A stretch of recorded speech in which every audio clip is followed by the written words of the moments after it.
Hello दोस्तों, स्वागत है आपका एक बार फिर स्टडी पॉइंट बाड़मेर के इस यूट्यूब चैनल पर, जहाँ पे हम लोग क्लास 10th की जो सीरीज़ हमने स्टार्ट की थी इलेक्ट्रिसिटी, उसका लेक्चर नंबर 3 हम लोग पढ़ने वाले हैं। आज के लेक्चर का हमारा जो मेन टॉपिक रहेगा वहाँ हम बात करने वाले हैं किसके बारे में। आज का लेक्चर है, उसका जो मेन टॉपिक है वो है ओम्स लॉ। मेन टॉपिक क्या है? मेन टॉपिक है ओम्स लॉ, ओम का नियम। आज का पूरा लेक्चर हमारे इसी ओम के नियम के इर्द गिर्द घूमेगा। ओम ने एक लॉ दिया था, उसके बारे में हम लोग यहाँ डिस्कस करने वाले हैं, ध्यान रखना। और इसके साथ ही हम लोग पढ़ने वाले हैं रेजिस्टेंस क्या होता है, प्रतिरोध, और एक पढ़ने वाले हैं रजिस्टिविटी क्या होता है,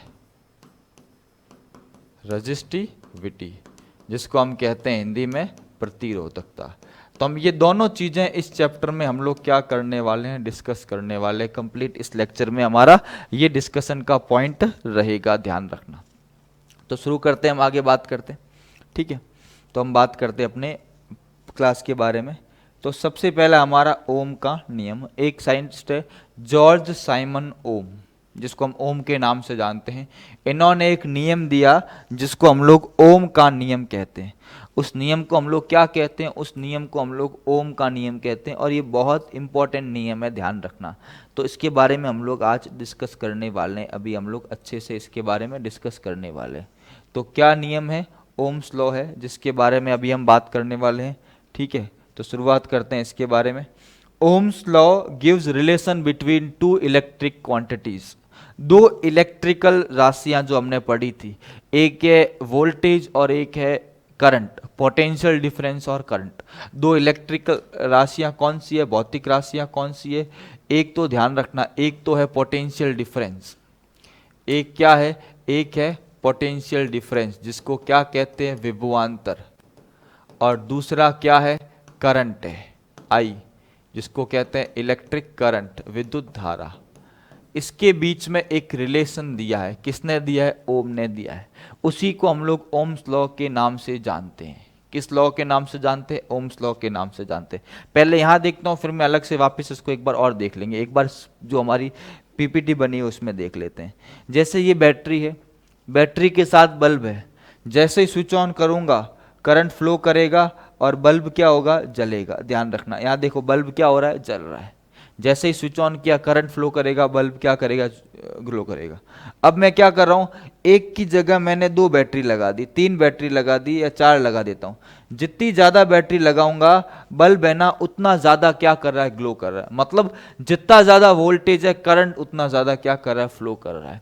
Ohm's law states that the current I flowing through a metallic conductor is directly proportional to the potential difference across its ends, provided its temperature remain the same. ओम का नियम क्या कहता है कि V और I एक दूसरे के प्रोपोर्शनेट होते हैं, समानुपाती होते हैं। और कंडीशन क्या है, टेम्परेचर सेम। और भी बहुत सारी कंडीशन है, लेंथ है, एरिया ऑफ क्रॉस सेक्शन है, टेम्परेचर है, और मटेरियल। ये सारी चीजें क्या होनी चाहिए, कांस्टेंट होनी चाहिए। क्या मतलब है इसको, अभी हम लोग इसको थोड़ा सा मैं आप लोगों को समझाता हूं कि कैसे, इसका मतलब क्या है। तो एक चीज थोड़ी सी देखो,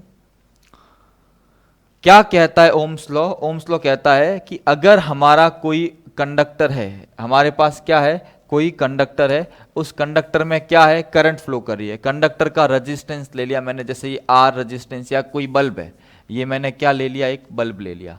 इसको मैंने बैटरी से कनेक्ट किया और ये स्विच लगाया। जैसे ही इसमें करंट फ्लो करूंगा बल्ब क्या करेगा, ग्लो करेगा। और जो ये करंट है, ये V और I एक दूसरे के क्या होते हैं, प्रोपोर्शनेट होते हैं। V प्रोपोर्शनेट टू क्या होता है, I। मतलब जितना ज्यादा पोटेंशियल डिफरेंस होगा करंट उतना ही क्या होगा, ज्यादा होगा। अकॉर्डिंग टू ओम्स लॉ कि किसी कंडक्टर में जो करंट फ्लो कर रहा है और उसकी अक्रॉस जो पोटेंशियल डिफरेंस है, दोनों एक दूसरे की क्या है, प्रोपोर्शनेट है। ओम के नियम के अनुसार किसी चालक में धारा प्रवाहित करने पर उसके सिरों पर उत्पन्न विभवांतर उसमें प्रवाहित धारा के क्या होता है, समानुपाती। ओम के नियम के अनुसार किसी चालक में धारा प्रवाहित करने पर चालक के सिरों पर उत्पन्न विभवांतर उसमें प्रवाहित धारा के समानुपाती होता है। वोल्टेज है वो करंट के क्या होता है, प्रोपोर्शनेट होता है। या V इज इक्वल्स टू क्या हो गया, आई आर। आर क्या है, एक कांस्टेंट है। फिजिक्स में जब भी प्रोपोर्शनेट का साइन हटता है एक कांस्टेंट आता है। आर इज इक्वल्स टू क्या हो गया, V अपॉन आई। और आर हमेशा क्या रहेगा, कांस्टेंट रहेगा। कांस्टेंट का मतलब क्या रहेगा, नियत रहेगा। क्या रहेगा, नियत रहेगा। तो ओम का नियम क्या कह रहा है, सिंपल सी बात है कि इस कंडक्टर में जितनी ज्यादा करंट फ्लो होगी उतनी ज्यादा ये एनर्जी यूज करेगा, पोटेंशियल डिफरेंस उतना ही क्या होगा, ज्यादा होगा। V is proportionate to I। आप देखो बल्ब जितना ज्यादा ग्लो कर रहा है, जितनी ज्यादा करंट है बल्ब उतना ज्यादा क्या होगा, ग्लो करेगा। आप देखते हो अक्सर समर डेज में जो गर्मियों के दिनों में वोल्टेज कम होता है तो लाइट डिम हो जाती है, प्रॉपर नहीं चलती। क्यों, क्योंकि कम वोल्टेज होने पर इलेक्ट्रिसिटी नहीं मिल रही पूरी। तो V is directly proportional to I, ये ओम्स लॉ है। इसको आपको लिखना हो तो ऐसे लिखते हैं कि जब भी देखो कांस्टेंट क्या होना चाहिए, एक तो टेम्परेचर कांस्टेंट होना चाहिए, लेंथ है वो कांस्टेंट, वो जो कंडक्टर है ना उस कंडक्टर की लंबाई, चालक की लंबाई, और दूसरा एरिया ऑफ क्रॉस सेक्शन उसकी मोटाई, ये सब चीजें क्या होनी चाहिए, कांस्टेंट। तब V I के क्या होता है, प्रोपोर्शनेट। V बराबर क्या होता है, I R, या R बराबर क्या हो गया, V अपॉन आई। R को क्या कहते हैं, रेजिस्टेंस कहते हैं। क्या कहते हैं, उस कंडक्टर का रेजिस्टेंस, या R को कहते हैं उस कंडक्टर का रेजिस्टेंस, या इसको कहते हैं प्रतिरोध। रेजिस्टेंस या प्रतिरोध। V बटा I यूनिट क्या होता है, इसका यूनिट होता है ओम। वोल्टेज का क्या होता है, वोल्ट। करंट का क्या होता है, एम्पियर। ध्यान रखना, तो ये सारी चीजें आपको पता होनी चाहिए। तो ओम के नियम के अनुसार किसी, सुन लो हिंदी में सुन लो, ओम के नियम के अनुसार किसी चालक में धारा प्रवाहित करने पर उसके सिरों पर उत्पन्न विभवांतर, ओम के नियम के अनुसार किसी चालक में धारा प्रवाहित करने पर उसके सिरों पर उत्पन्न विभवांतर उसमें प्रवाहित धारा के समानुपाती होता है, जब चालक तार की लंबाई, मोटाई तथा तापमान नियत रहे। ये ओम का नियम है, ध्यान रखना। तो ये अपने को पता होना चाहिए। तो वापस अपन अपने टॉपिक पे आते हैं, वहां आ जाते हैं। तो ये सारी बातें आपको पता होनी चाहिए। देखो इधर क्या कह रहा है, Ohm's law state that the current I flowing through a metallic conductor is directly proportional to the potential difference across its ends, provided its temperature remain the same. Length, area of cross section, temperature, material remains constant. ये ओम के नियम का क्या है, statement है, ध्यान रखना। ये चीज अपने को, ये हमारा पूरा किसका नियम है, ओम का नियम है, ये हमें पता होना चाहिए, ध्यान रखना। V प्रोपोर्शनेट टू क्या होता है, I होता है। इसको थोड़ा सा हम लोग आगे और देखते हैं, आगे क्या मतलब है, आगे जाते हैं। V प्रोपोर्शनेट टू क्या है, I है, तो V अपॉन I हमेशा क्या रहेगा, कांस्टेंट रहेगा। क्या रहेगा, कांस्टेंट। और ये कांस्टेंट किसके इक्वल है, R। R को हम लोग क्या कहते हैं, रेजिस्टेंस कहते हैं। क्या कहते हैं, रेजिस्टेंस कहते हैं। तो यहां से फॉर्मूला क्या बनेगा, V इज इक्वल्स टू क्या बन जाएगा, I इंटू आर। क्या बन जाएगा, I इंटू आर, ध्यान रखना। और तो V इज इक्वल्स टू हो गया आई आर, ठीक है। This is known as Ohm's law. Ohm's के लॉ का फॉर्मूला क्या आता है फाइनल में, V is equals to I R, ध्यान रखना। V प्रोपोर्शनेट टू क्या है, I, V I के क्या है, समानुपाती। V बटा I हमेशा क्या है, कांस्टेंट। जितना ज्यादा वोल्टेज बढ़ाओगे करंट उतना ही बढ़ेगा। अब देखो इसका मतलब क्या है, बहुत सिंपल है। अगर आपका वोल्टेज 1 है, करंट भी क्या है, 1 है। वोल्टेज को 2 कर दिया, करंट भी क्या हो गया, 2। इसका रेशियो क्या है, 1। इसका रेशियो भी क्या है, 1। वोल्टेज को 3 कर दिया, करंट भी 3 हो गया, रेशियो क्या रह गया, 1। या ऐसा देखो, वोल्टेज 2 है तब करंट कितना है, 1, रेशियो कितना हो गया, 2। वोल्टेज 4 हो गया, करंट कितना हो गया, 2, रेशियो अभी भी कितना है, अनुपात कितना है, 2 है। वोल्टेज 6 कर दिया, करंट कितना हो गया, 3, अभी भी अनुपात कितना है, 2 है। तो उनका अनुपात, रेशियो हमेशा क्या रहेगा, सेम रहेगा, ध्यान रखना।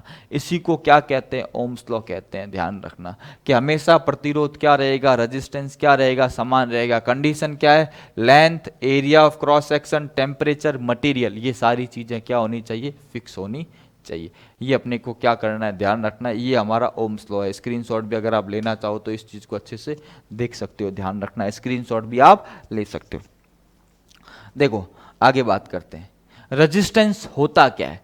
रेजिस्टेंस क्या होता है, अपोजमेंट, कि जो करंट फ्लो कर रहा है उस करंट फ्लो को क्या करना, रोकना। जब भी कंडक्टर में करंट फ्लो करता है, धारा प्रवाहित होती है, तो उसका एक विरोध होता है, एक प्रतिरोध होता है, एक बाधा होती है, उसी को हम लोग क्या कहते हैं, रेजिस्टेंस। जैसे ये कंडक्टर है, इसमें ये ब्लू कलर के क्या है, परमाणु, एटम, और छोटे छोटे क्या है, इलेक्ट्रॉन है। ठीक है, इलेक्ट्रॉन क्या कर रहे हैं, मूव कर रहे हैं। बैटरी से कनेक्ट किया, बैटरी से कनेक्ट करने पर सारे इलेक्ट्रॉन एक ही डायरेक्शन में मूव कर रहे हैं।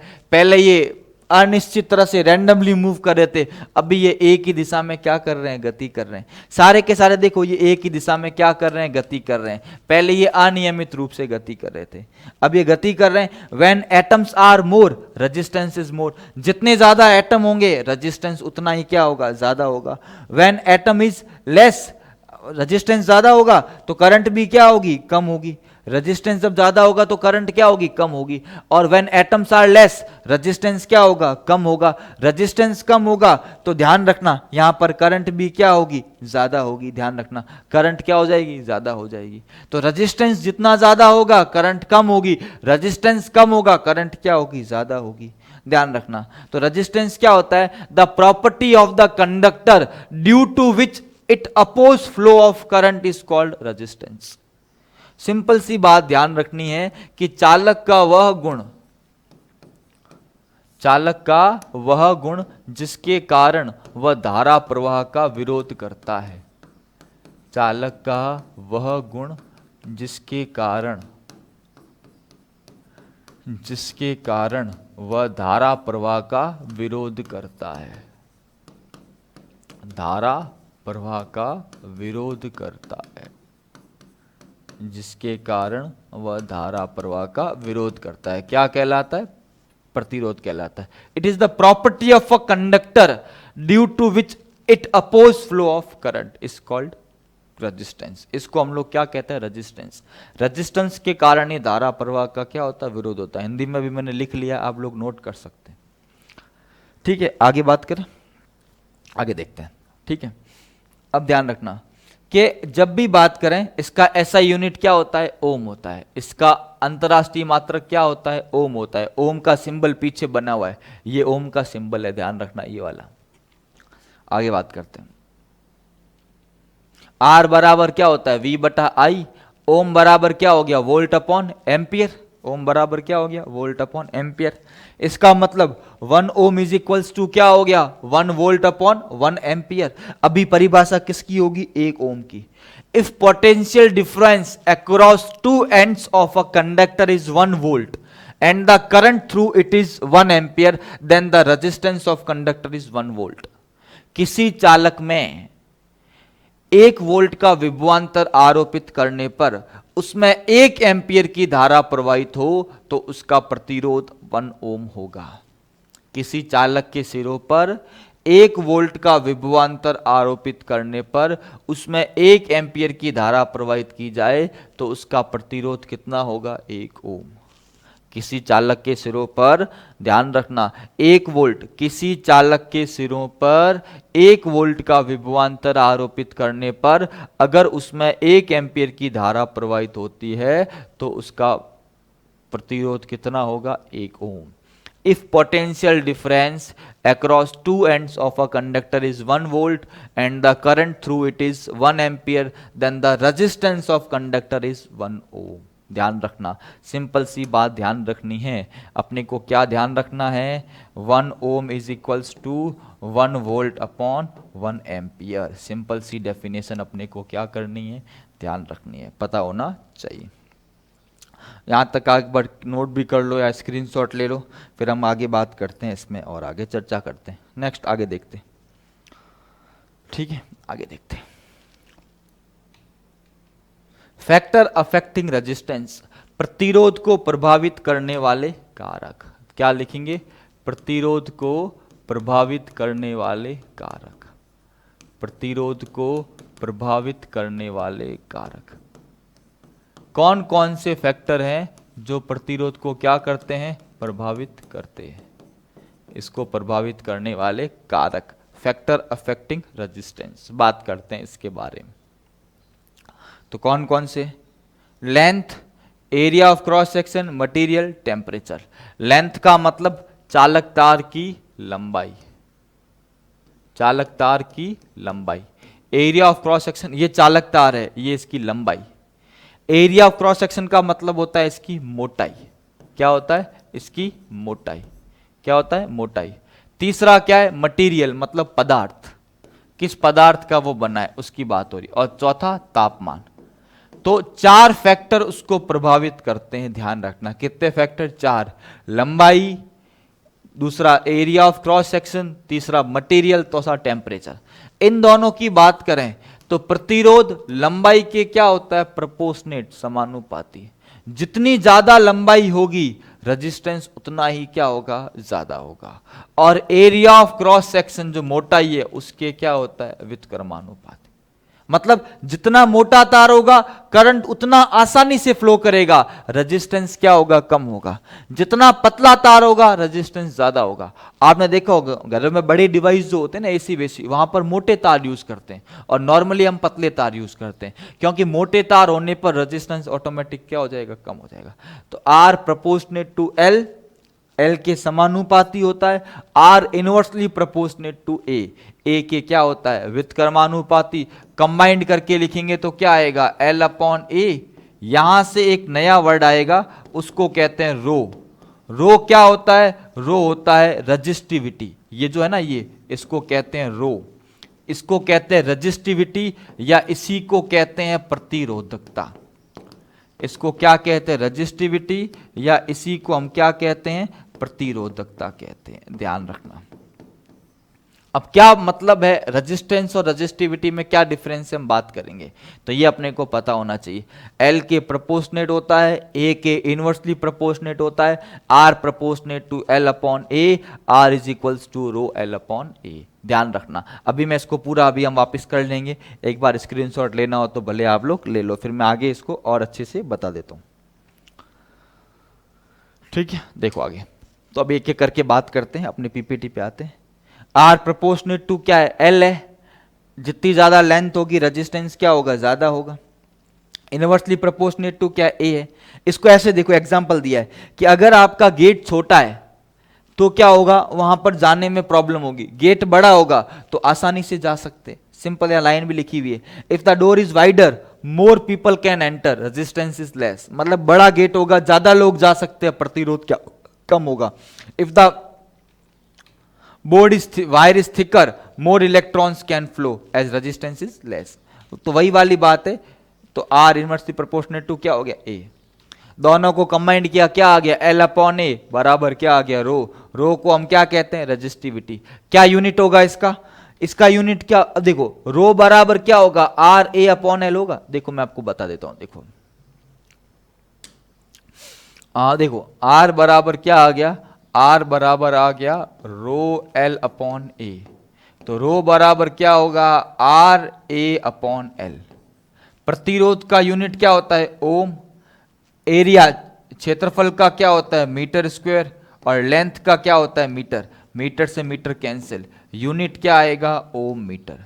तो रजिस्टिविटी का यूनिट क्या होता है? रजिस्टिविटी का यूनिट होता है ओम मीटर, और रेजिस्टेंस का यूनिट क्या होता है? ओम होता है। रजिस्टिविटी का यूनिट क्या होता है? ओम मीटर होता है, और रेजिस्टेंस का यूनिट क्या होता है? ओम।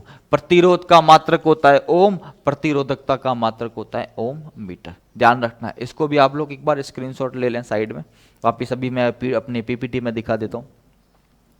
तो आगे बात करें हम लोग, तो यहां से क्या आएगा? यूनिट। देखो, तो यहां से क्या आ जाएगा? आर की जगह क्या आ गया? ओम आ गया। आर की जगह क्या आ गया? ओम आ गया। एरिया की जगह क्या आ जाएगा? Metre square. एल की जगह क्या आ जाएगा? मीटर। मीटर से मीटर कैंसिल, यूनिट क्या बन जाएगा? Ohm into metre. क्या यूनिट बन जाएगा? ओम इंटू मीटर बन जाएगा। तो रेजिस्टेंस का यूनिट होता है ओम, और रेजिस्टिविटी का यूनिट क्या होता है? Ohm into metre. इसका एक बढ़िया से स्क्रीनशॉट ले लो। कौन कौन से फैक्टर्स हैं? एग्जाम में सीधा सीधा क्वेश्चन पूछते हैं कि which factor affect the resistance of a conductor. ये सारी चीजें आप लोगों को एग्जाम में सीधा सीधा पूछते हैं। आगे बात करते हैं। प्रैक्टिकल अंडरस्टैंडिंग और रजिस्टिविटी। जैसे देखो, अगर हमारे पास ए और बी दो पॉइंट्स है, ठीक है, ये अमीटर है। अमीटर क्या करता है, देखो दो डिवाइस होते हैं, एक होता है अमीटर, एक होता है वोल्ट मीटर। अभी अगले क्लास में आएंगे अमीटर और वोल्ट मीटर कैसे काम करते हैं, बात करेंगे, ठीक है। अब जैसे ही अगर मैंने यहां पर कॉपर वायर रखा, करंट क्या कर रहा है, फ्लो कर रहा है। अगर इनके बीच में अगर मैं एल्यूमिनियम वायर रख रहा हूं, तब भी करंट क्या कर रहा है, फ्लो कर रहा है। और अगर इनके बीच में मैंने ग्लास की रॉड रख दी, अब करंट फ्लो नहीं कर रहा है, क्योंकि उसका रेजिस्टेंस बहुत ज्यादा होता है। कॉपर का एल्यूमिनियम का रेजिस्टेंस कम होता है। घरों में तार किसके यूज करते हैं, कॉपर के या फिर एल्यूमिनियम वगैरह। क्यों, क्योंकि इनका रेजिस्टेंस क्या होता है, कम होता है। सिल्वर का रेजिस्टेंस सबसे कम होता है, पर सिल्वर को हम प्रैक्टिकली यूज नहीं कर सकते, चांदी नहीं पोसाएगी अपने को, बहुत ज्यादा एक्सपेंसिव होती है, तो ध्यान रखना। इसकी जगह अगर मैंने रबड़ रख दिया है, तब भी देखो इसमें कोई डिफ्लेक्शन नहीं है, करंट फ्लो नहीं कर रहा है, ध्यान रखना। तो resistivity is a specific property of material. Her material की अपनी क्या होती है, प्रॉपर्टी होती है। वो किस पे डिपेंड करती है, मटेरियल पे। लेंथ पे, एरिया ऑफ क्रॉस सेक्शन पे डिपेंड नहीं करती। रजिस्टिविटी केवल मटेरियल पे डिपेंड करती है, वो कौन सा पदार्थ है उस पदार्थ पर निर्भर करती है। ध्यान रखना, प्रतिरोधकता केवल पदार्थ की प्रकृति पर निर्भर करती है, उसकी लंबाई और मोटाई पर निर्भर नहीं करती, ध्यान रखना। It is the property of material. Different material have different resistivity. अलग अलग पदार्थों की प्रतिरोधकता क्या होती है, अलग अलग होती है, ध्यान रखना। कंडक्टर्स की क्या होती है, चालकों की क्या होती है, कम होती है। इंसुलेटर्स की क्या होती है, बहुत ज्यादा होती है। तीसरे पॉइंट की बात करें तो आगे देखो, और एक चीज और लिख लेते हैं यहां पर, सिल्वर की रजिस्टिविटी सबसे कम होती है, ध्यान रखना। किसकी, सिल्वर की रजिस्टिविटी सबसे कम होती है, चांदी की रजिस्टिविटी सबसे कम होती है, ध्यान रखना, सबसे कम, क्योंकि सिल्वर सबसे अच्छा कंडक्टर है, इसकी रजिस्टिविटी सबसे कम होती है, किसकी, चांदी की, ध्यान रखना। यह भी अपने को पता होना चाहिए। अब हम बात करते हैं क्वेश्चंस के बारे में, थोड़े क्वेश्चंस देख लेते हैं इसके बारे में। On what factor the resistance of a conductor depend.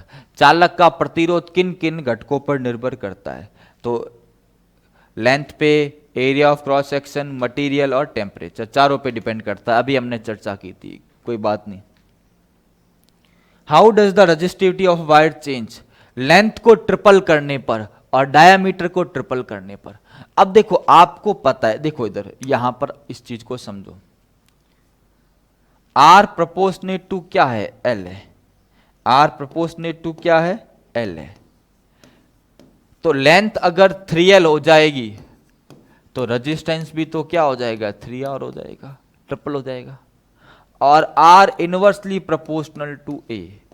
अब ए के इनवर्सली प्रोपोर्शनेट है, तो डायामीटर के स्क्वायर या फिर रेडियस के स्क्वायर के क्या होता है, इनवर्सली। क्योंकि आपको एरिया निकालने के लिए फॉर्मूला क्या होता है, पाई आर स्क्वायर, या उस डायमीटर को आप आधा करोगे उससे निकलेगा। तो अगर मैं इसको ट्रिपल कर रहा हूं तो इस 1/3 का स्क्वायर क्या हो जाएगा, 1/9। तो इसका आंसर तो हो जाएगा 3 टाइम्स, और इसका आंसर होगा 1/9 टाइम्स, क्योंकि इसके स्क्वायर, अगर यहां एरिया होता तब 1/3 होता, पर यहां पे क्या है, डायामीटर। डायामीटर हो या फिर रेडियस हो, दोनों ही केस में यहां पर क्या हो जाएगा, 1/ जो भी गिवन होगा इसका स्क्वायर। डबल करेंगे तो 1/2 का स्क्वायर 4, ट्रिपल करेंगे तो 1/3 का square 1/9 times. Its material is change to whose one whose resistivity is 3 times. Material change करने पर आर इज प्रोपोर्शनेट टू क्या होता है, रो होता है। तो 3 टाइम्स रेजिस्टिविटी है, तो रेजिस्टेंस भी क्या हो जाएगा, 3 टाइम्स हो जाएगा। सिंपल सा, देखो सवाल बहुत अच्छा सवाल है, सीबीएसई बोर्ड में अक्सर ऐसा सवाल पूछते हैं। सॉल्यूशन देखते हैं तब चीजें आपको और अच्छे से क्लियर हो जाएगी। तो हम सॉल्यूशन के ऊपर आते हैं। आर प्रोपोर्शनेट टू क्या है, रो एल अपॉन ए है, एल के प्रोपोर्शनेट है, length is tripled, resistance is also tripled. Inversely proportional to क्या, ए है, या इनवर्सली प्रोपोर्शनल टू क्या है, डायमीटर का स्क्वायर। देखो तो अगर ये ट्रिपल हो जाएगा तो क्या हो जाएगी, 1/9 टाइम्स, क्या हो जाएगी, 1/9 टाइम्स। और रो के भी क्या है, प्रोपोर्शनेट, ये ट्रिपल होगा, रेजिस्टेंस भी क्या हो जाएगा, ट्रिपल। ये बढ़िया से बढ़िया क्वेश्चन आपका बनता है, सिंपल सिंपल सा।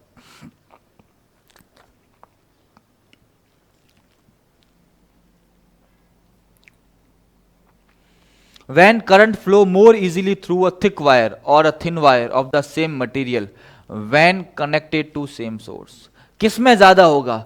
Will current flow more easily through a thick wire? मोटे वायर में करंट आसानी से फ्लो करता है कंपेयर टू थिन वायर, पतले वायर की तुलना में। मोटे वायर में धारा पतले वायर की तुलना से आसानी में फ्लो करती है। क्यों? क्योंकि मोटा वायर होगा, उसका जो थिक वायर होगा उसका रेजिस्टेंस क्या होता है? Less. R is inversely proportional to A. जितनी मोटाई होगी रेजिस्टेंस उतना ही क्या होगा? कम होगा। करंट उतनी आसानी से फ्लो करेगी। Current will flow more easily through thick wire than the thin wire because resistance is inversely proportional to क्या होता है? ए होता है। ठीक है, तो ये हमारा छोटा सा लेक्चर था ओम्स लॉ के रिगार्डिंग। अगले लेक्चर में और आगे बात करेंगे। आपको क्या करना है? वीडियो को लाइक करना है और इसको पूरा देखें। जो भी 10th के विद्यार्थी है, स्टूडेंट्स है, इसको पूरा देखें अच्छे से। एक एक चीज आपके क्लियर हो जाएगी और इलेक्ट्रिसिटी में कोई भी कंसेप्ट आपके बाकी नहीं रहेगा। ठीक है, तो वीडियो को लाइक करें, चैनल को सब्सक्राइब करें, वीडियो को ज़्यादा से ज़्यादा शेयर करें। थैंक यू सो मच बच्चों, मिलते हैं अगली क्लास में।